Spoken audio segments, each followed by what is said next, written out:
उपचुनाव की रणभेरी बज चुकी है। 30 अक्टूबर को 3 विधानसभा और 1 लोकसभा सीट पर मतदाता प्रत्याशियों की किस्मत तय करने वाले हैं। लेकिन उनके मन में क्या मुद्दे हैं? वोटर किस पार्टी पर भरोसा करके ईवीएम पर उनका बटन दबाएगा? ये जानने के लिए जी मध्य प्रदेश छत्तीसगढ़ की टीम निकल चुकी है। हमारे खास पेशकश चुनावी चौपाल में हम हर विधानसभा और लोकसभा सीट पर जा रहे हैं और वोटर के मन की बात जानने की कोशिश कर रहे हैं। आज हम आपको लिए चलते हैं जोबट और मिलवाते हैं वहां के युवाओं से। आखिर क्या चाहते हैं जोबट के युवा? तो शुरू करते हैं चुनावी चौपाल।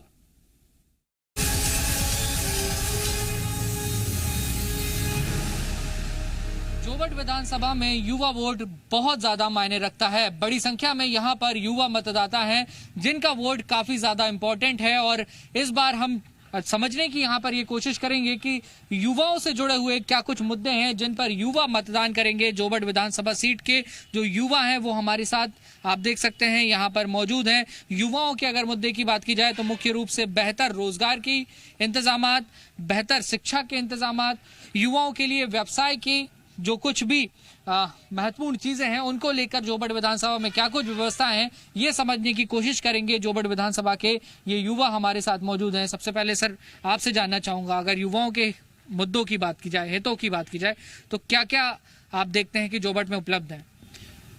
उपलब्ध तो मैं नहीं बता, मैं जो नहीं उपलब्ध है बता। युवाओं में बेरोजगार की बहुत ज़्यादा समस्या है यहाँ पर। सभी युवा अच्छे डिग्रीधारी युवा बेरोजगार घूम रहे हैं।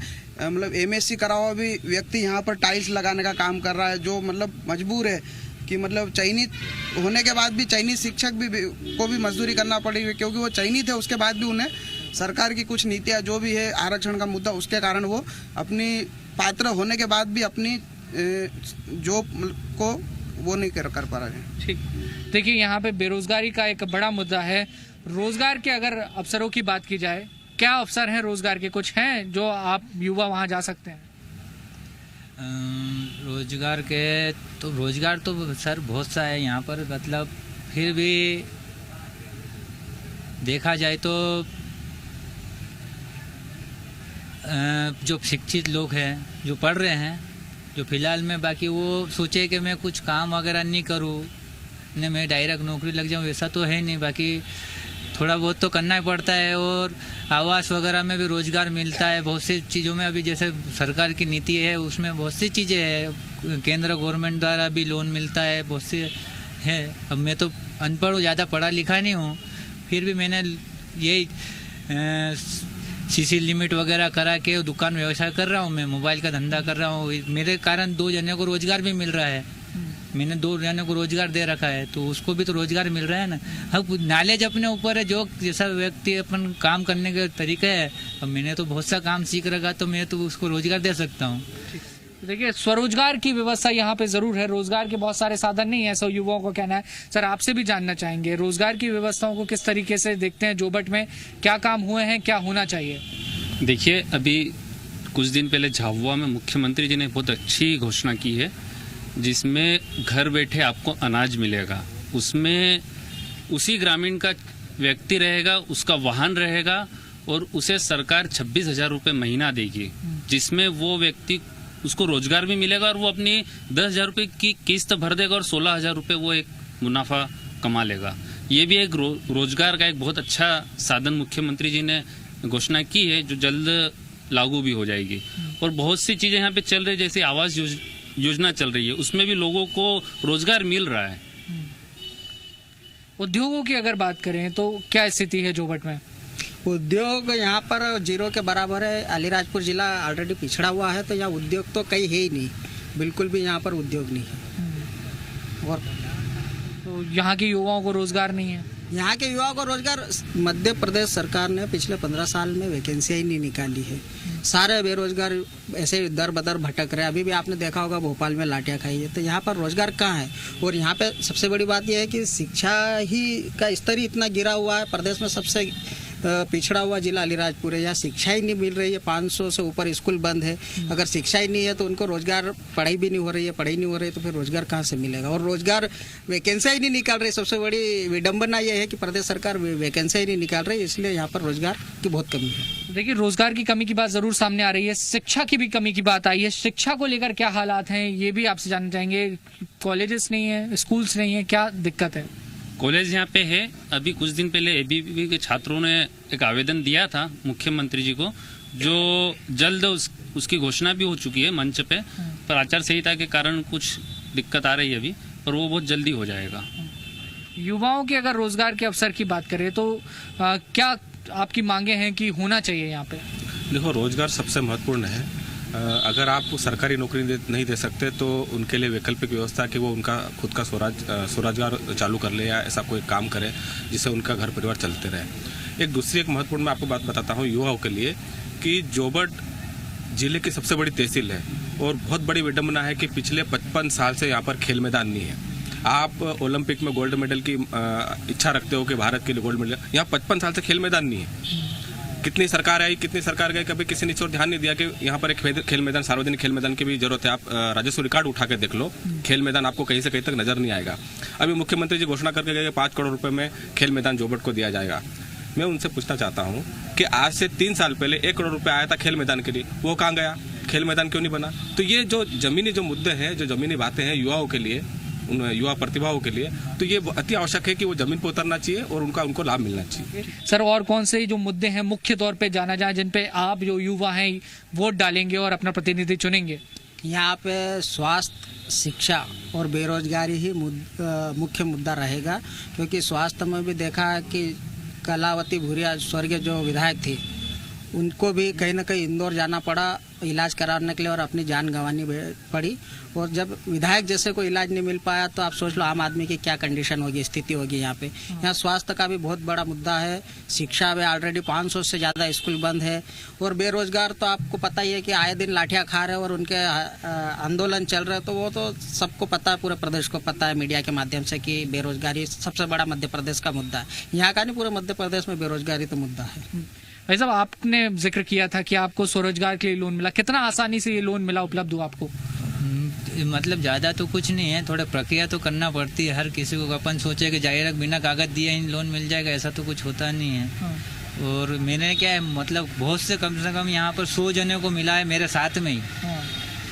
सीसी लिमिट बनाए हैं, बहुत से लोन करवाते हैं। सीसी लिमिट कराना तो सीसी लिमिट है, लोन कराना तो लोन है, उससे रोजगार करते हैं। बहुत से जगह मतलब इतने ठेले वाले कि आप मतलब क्या बताऊं, भुगते हैं ऐसे जो मेरे साथ में लोन हुए हैं।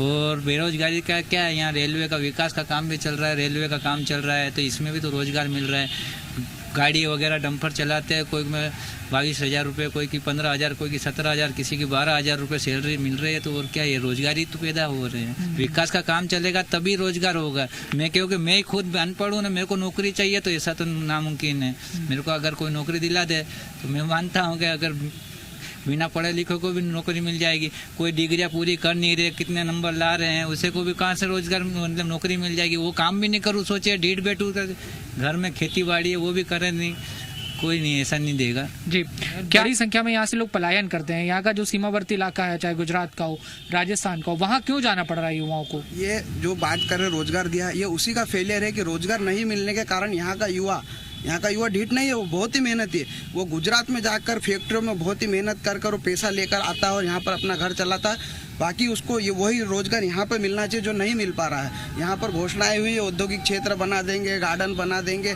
शिवराज सिंह चौहान बोल जाते हैं कि मैं कॉलेज बना दूंगा, खेल मैदान की भी घोषणा कर जाते हैं। बाकी इन घोषणाओं को भी 15 साल 10 साल हो गए, वो घोषणा सिर्फ वो मंच से कर जाते हैं और बोल रहे भांजे भांजियों को खुश करके चले जाते हैं, उसे मूर्त रूप नहीं देते।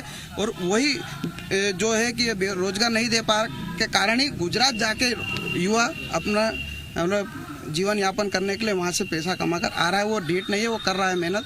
उसको वही चीज़ अगर यहाँ मिलती है, यहाँ पर इंडस्ट्रियल एरिया के लिए ज़मीन है आवंटित, पर उसको मतलब ज़मीन स्तर पर कुछ नहीं, बस वो कागजों पर है यहाँ पर। तो देखिए, जो तैयारी है रोजगार की, वो यहाँ पे जमीन पर नहीं है, कागजों पर सिमटी हुई है, ऐसा यहाँ के जो युवा हैं उनका कहना है। कुछ और युवा साथी हमारे साथ मौजूद हैं। 18 महीने कमलनाथ की सरकार यहाँ पे थी, उस दौरान कितने काम हुए? उन्होंने कहा था कि रोजगार दिया जाएगा और बेरोजगारी भत्ते की बात हुई थी, उसका क्या हुआ? कुछ भी नहीं मिला। 4,000 रुपये बेरोजगार भत्ते का बोला था, वो भी नहीं मिला।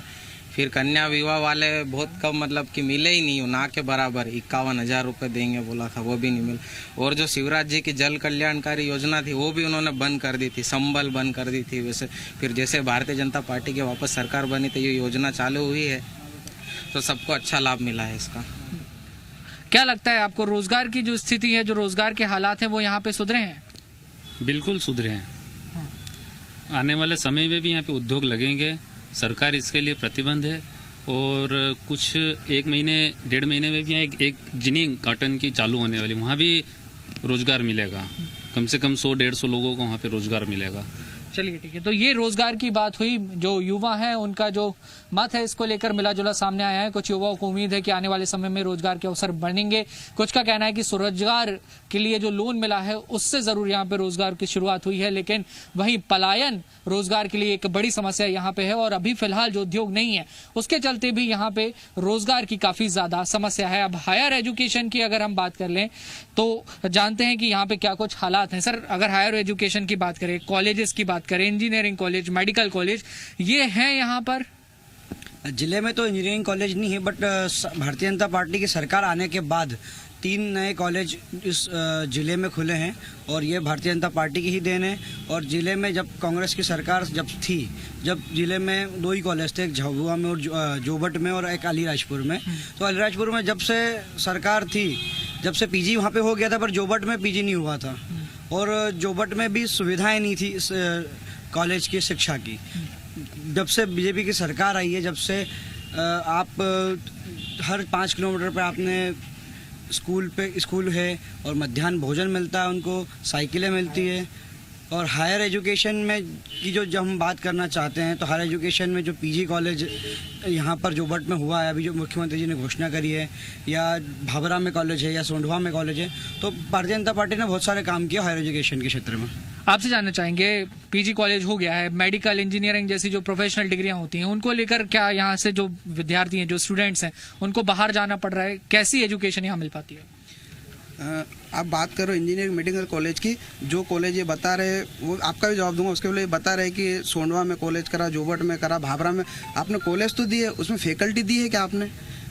अभाव है प्रोफेसरों का, गेस्ट फैकल्टियों से पढ़ाई हो रही है और वो मतलब वो नाम मात्र, मतलब परमानेंट प्रोफेसर नहीं है उन कॉलेजों में, ये प्रमाणित है, मतलब खाली है।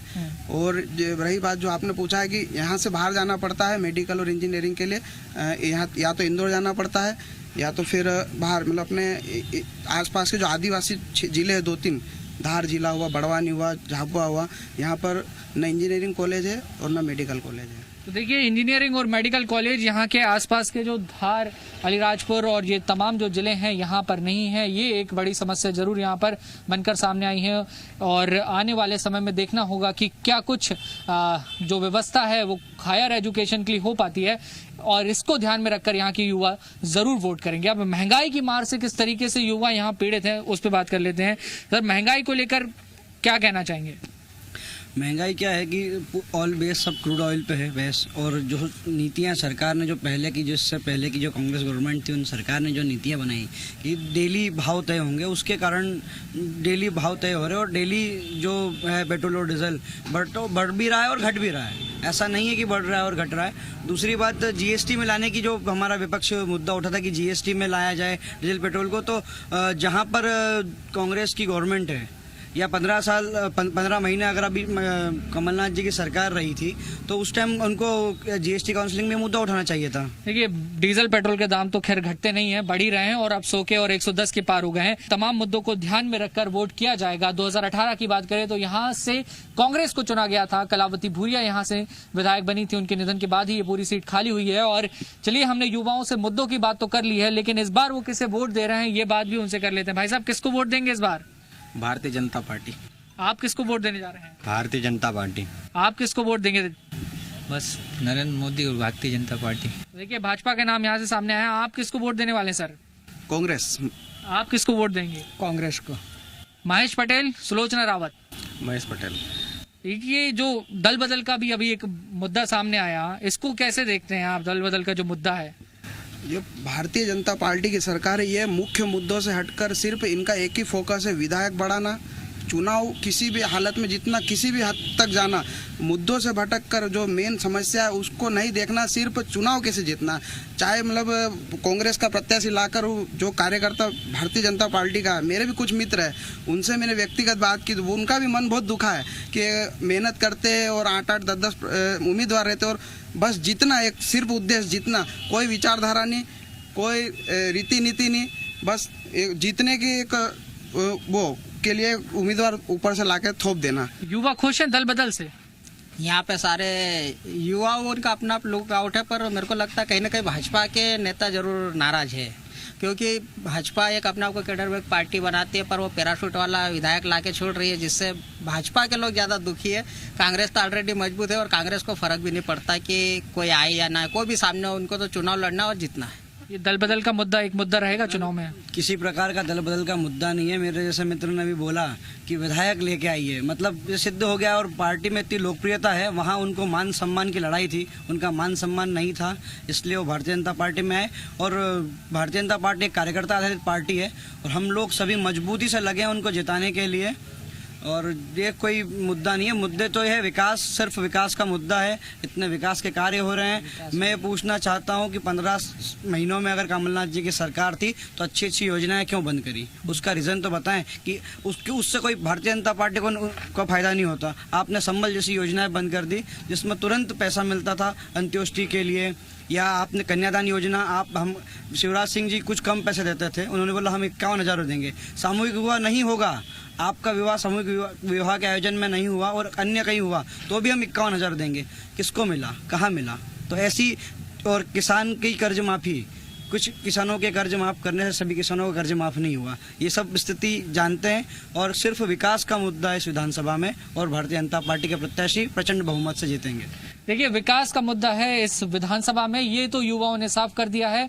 कमलनाथ की 18 महीने की सरकार और फिलहाल मौजूदा जो भाजपा की सरकार है, इनकी जो कुछ योजनाएं रही हैं, जो कुछ दावे और वादे रहे हैं, इनको ध्यान में रखकर वोट युवा करने जा रहे हैं। और अच्छी बात यह है कि यहाँ पे जो जितने युवा मौजूद हैं, इनमें से आधे लोगों का कहना है कि वो बीजेपी के साथ जाएंगे, आधों का कहना है कि कांग्रेस के साथ जाएंगे। कुछ ने अभी तक ये तय नहीं किया है कि वो किस पार्टी के साथ जाएंगे, किसे वोट देंगे। तो जाहिर तौर पर यह तो तय है कि जोबट विधानसभा में युवाओं का वोट जो है वो मायने रखेगा, और युवा जिसके साथ रहेंगे वो जरूर यहां से चुनाव जीत सकता है। और चुनाव जीतने के लिए जो मुद्दे होने वाले हैं वो विकास का मुद्दा है, एजुकेशन का मुद्दा है, रोजगार का मुद्दा है और महंगाई का मुद्दा है। इन तमाम मुद्दों को ध्यान में रखते हुए अपना प्रत्याशी जोबट के युवा चुनने जा रहे हैं।